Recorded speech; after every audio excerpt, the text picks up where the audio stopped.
Assalamualaikum warahmatullahi wabarakatuh.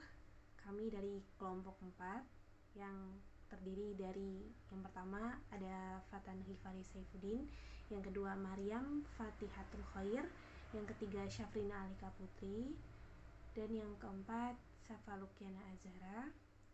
Di sini akan menjelaskan tentang teori hermeneutika Hans Georg Gadamer.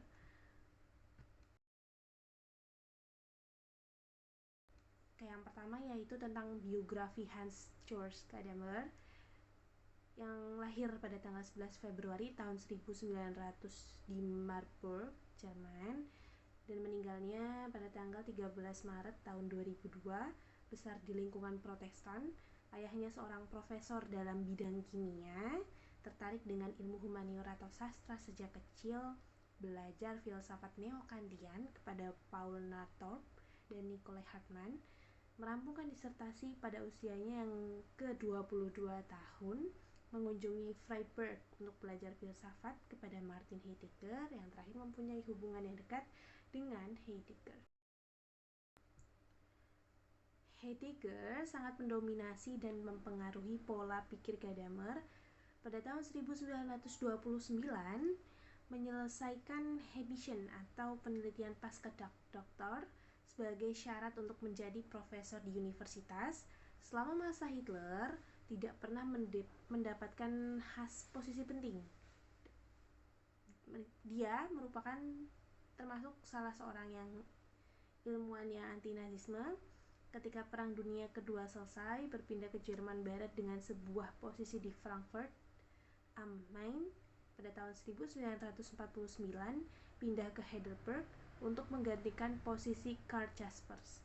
Mengabdikan sisa hidupnya di Heidelberg dengan menulis banyak buku dan artikel dalam bidang filsafat. Karyanya Wahrheit dan Method 1960 merupakan salah satu karya yang paling berpengaruh di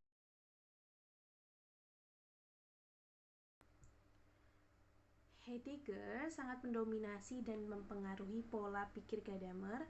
Pada tahun 1929 menyelesaikan Hebischen atau penelitian pasca doktor sebagai syarat untuk menjadi profesor di universitas. Selama masa Hitler tidak pernah mendapatkan posisi penting. Dia merupakan termasuk salah seorang yang ilmuwan yang anti-nazisme. Ketika Perang Dunia Kedua selesai, berpindah ke Jerman Barat dengan sebuah posisi di Frankfurt am Main. Pada tahun 1949 pindah ke Heidelberg untuk menggantikan posisi Karl Jaspers. Mengabdikan sisa hidupnya di Heidelberg dengan menulis banyak buku dan artikel dalam bidang filsafat. Karyanya Wahrheit dan Method 1960 merupakan salah satu karya yang paling berpengaruh di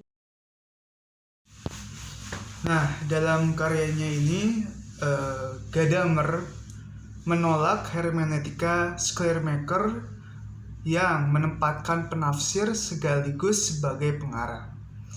Kemudian Gadamer juga menjelaskan bahwa hermeneutika Diethley tidak tepat karena penafsir itu dipindahkan ketika ke zaman ketika dibuatnya teks.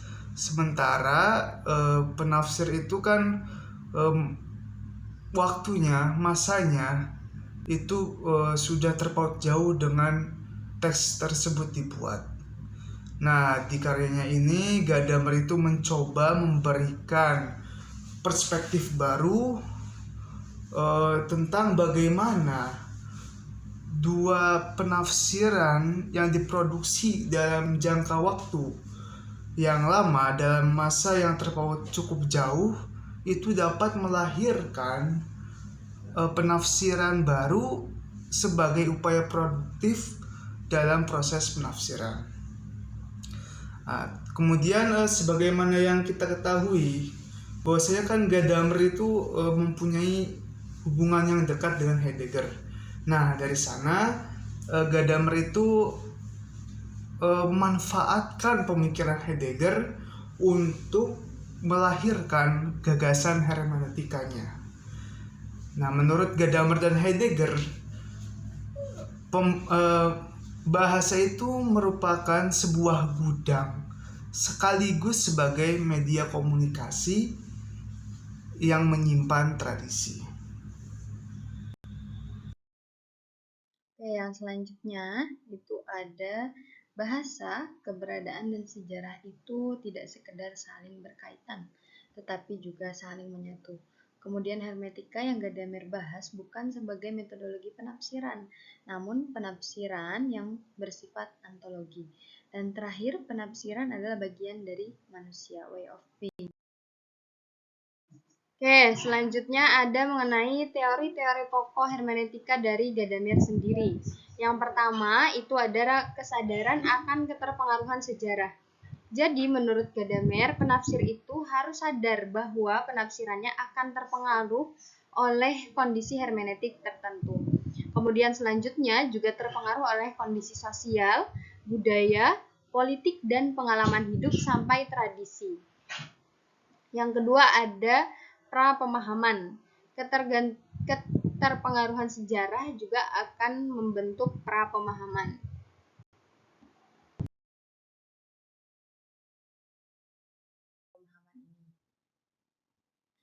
Pra-pemahaman dapat membantu penafsir dalam membaca teks dengan lebih baik. Kemudian juga pra-pemahaman yang terakhir harus disikapi secara terbuka. Jadi harus terbuka terhadap kritik atau koreksi apabila mengandung makna yang dirasa kurang tepat. Yang ketiga ada asimilasi horizon. Setiap teks memiliki paling tidak itu 2 horizon yang perlu digabungkan. Jadi ketika ingin memahami, setidak-tidaknya itu ada 2 horizon yang perlu digabungkan. Gitu. Selanjutnya, penggabungan keduanya adalah proses yang krusial. Baik, selanjutnya mengenai teori-teori pokok Gadamer yang ketiga, yaitu mengenai asimilasi horizon. Ya, tadi kan sudah dijelaskan bahwasanya setiap teks itu paling tidak memiliki 2 horizon yang harus digabungkan, yakni yang pertama itu horizon teks dan yang kedua adalah horizon pembaca. Nah, Gadamer ini menekankan bahwasanya dari kedua horizon ini perlu adanya komunikasi antar horizon yang dapat meluruhkan ketegangan antara kedua horizon tersebut. Nah, dalam teori asimilasi horizon ini, yang harus dicermati itu adalah poin-poin yang dapat digabungkan menjadi pemahaman baru dari hasil asimilasi horizon. Jadi, ketika kita menggabungkan kedua horizon yang berbeda, maka yang harus kita fokuskan, yang harus kita cermati itu adalah poin-poin yang dapat digabungkan dari kedua horizon yang berbeda tersebut, sehingga nantinya akan menghasilkan pemahaman baru. Nah, kemudian tidak ada salahnya jika pembaca itu memiliki horizon yang berbeda dengan horizon teks yang ada. Kenapa demikian? Karena sudah tentu masa dari pembaca dan juga latar belakang dari pembaca itu berbeda dengan teks yang telah lahir. Dalam hal ini kitab suci Al-Quran.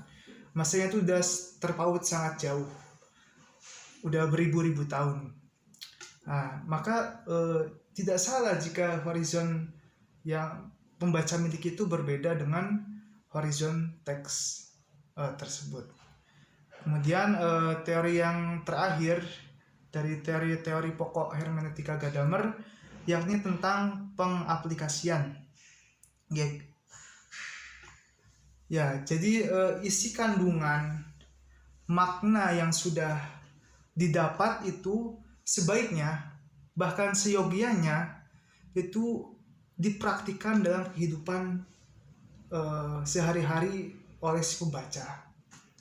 Nah, nilai kandungan makna yang telah kita dapatkan, yang telah pembaca dapatkan itu melebihi makna yang ada pada teks tersebut. Jadi melebihi makna literal, makna lafadz yang ada pada teks tersebut. Ya, kemudian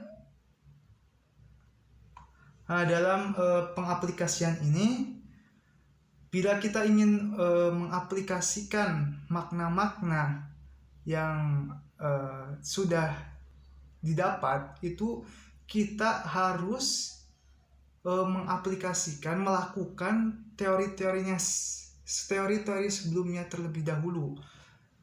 3 teori sebelumnya, baru kita bisa mendapatkan makna baru yang dapat kita aplikasikan dalam kehidupan sehari-hari.